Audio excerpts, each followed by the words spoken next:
ఉద్యోగాలను వెంటనే group 2 group 3 పోస్టులను వెంటనే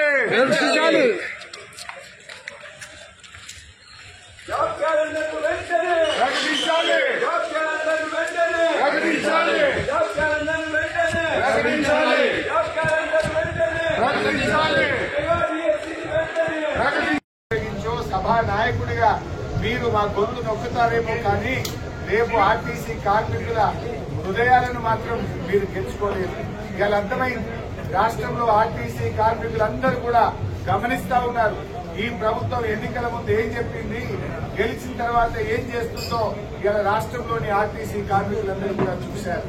మేమేమడిగాం, మా ప్రభుత్వం ఉన్నప్పుడు ఆర్టీసీ ఉద్యోగులను ప్రభుత్వ ఉద్యోగులుగా గుర్తిస్తూ నిర్ణయం తీసుకున్న అసెంబ్లీలో బిల్లు పాస్ అయింది, గవర్నర్ గారు ఆమోదించారు, గెజిట్ కూడా పబ్లికేషన్ అయింది.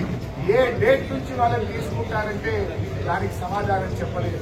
8 నెలలైంది మీ ప్రభుత్వం వచ్చి, 8 నెలలైనా గుర్తించలేదు. ఎప్పటి నుంచి వాళ్ళని ప్రభుత్వ ఉద్యోగులుగా గుర్తిస్తారంటే సమాధానం చెప్పకుండా దాటేశారు. యూనియన్ పునరుద్ధరణ గురించి అడిగితే సమాధానం చెప్పలేదు. చనిపోయిన పిల్లలకు రెగ్యులర్ ఉద్యోగాలు ఇవ్వాలంటే దాని మీద సమాధానం చెప్పలేదు. ముఖ్యమంత్రి గారు ఫిబ్రవరిలో ఇచ్చిన చెక్ 300 కోట్లు, అది డమ్మీ చెక్ అయింది. ఆ డబ్బులు పాస్ కాలేదు. దాని సంగతి ఏంటంటే సమాధానం చెప్పలేదు. మహాలక్ష్మి ఉచిత బస్సు పథకానికి డబ్బులు ఇవ్వడం లేదు. మీరు ఏప్రిల్ మే 2 నెలల్లో 1 రూపాయి కూడా ఇవ్వలేదు. ఎందుకు ఇవ్వలేదు, ఎప్పుడు ఇస్తారు అంటే దానికి సమాధానం చెప్పలేదు. ఏ ప్రశ్నకు కూడా సమాధానం చెప్పకుండా బుల్డోజ్ చేసే ప్రయత్నం చేస్తున్నారు. అంతేకాకుండా నేను యూనియన్ అధ్యక్షుడిగా ఉన్నానని ముఖ్యమంత్రి గారు మాట్లాడారు. ఆ ముఖ్యమంత్రి గారికి ఎవరు చెప్తారో ఏమో కానీ అన్ని సగం హాఫ్ నాలెడ్జ్ తో మాట్లాడుతున్నారు. ఎందుకంటే నేను మంత్రి అయిన వెంటనే కొద్ది రోజుల తర్వాత నేను యూనియన్ అధ్యక్షుడిగా రాజీనామా చేసిన ఆర్టీసీ. నేను యూనియన్ అధ్యక్షుడిగా లేను. కానీ ఆయన ఏదో ఒకటి చేసి సభను తప్పుదో పట్టించాలని, సభలో చర్చ జరగకుండా చేసి మాకు ప్రొటెస్ట్ కూడా అవకాశం ఇవ్వకుండా ఇలా సభ వాయిదా వేసుకొని పోయింది. గవర్నమెంట్ నుంచి సరి అయిన సమాధానం రానప్పుడు మేము నిరసన చెప్పే హక్కు సభ్యులకు ఉంటుంది.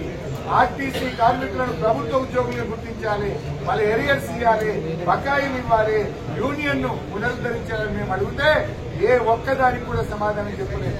ఆనాడు కాంగ్రెస్ పార్టీ మేనిఫెస్టోలో పెట్టారు, కార్మికుల ఓట్లు వేయించుకున్నారు, కార్మికుల ఆర్టీసీ కార్మికుల అండతో గెలిచి ఇవాళ కార్మికులకు వెన్నుపోటు పడిచింది ఈ కాంగ్రెస్ ప్రభుత్వం.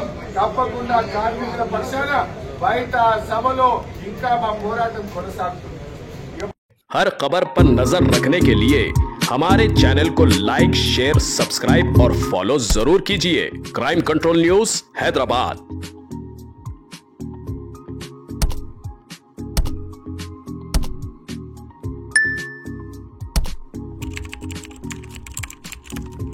सवेरा टाउनशिप इंडिया प्राइवेट लिमिटेड अब आपके लिए लाए हैं एक और बेहतरीन project, spring town phase 3 Shamshabad Sultanpalli में, जो है बिल्कुल आबादी से लगा हुआ, तमाम सहूलतों के साथ, nearby famous resorts and villas, सिर्फ 5,500 पर स्क्वायर यार्ड और 9,000 पर स्क्वायर यार्ड में।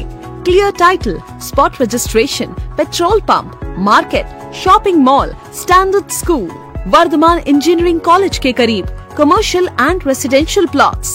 सवेरा township India private limited, low investment, high returns. Office address, pillar number 45, Mehdipatnam, Rethi Bowli, PNT colony, Hyderabad. Contact 91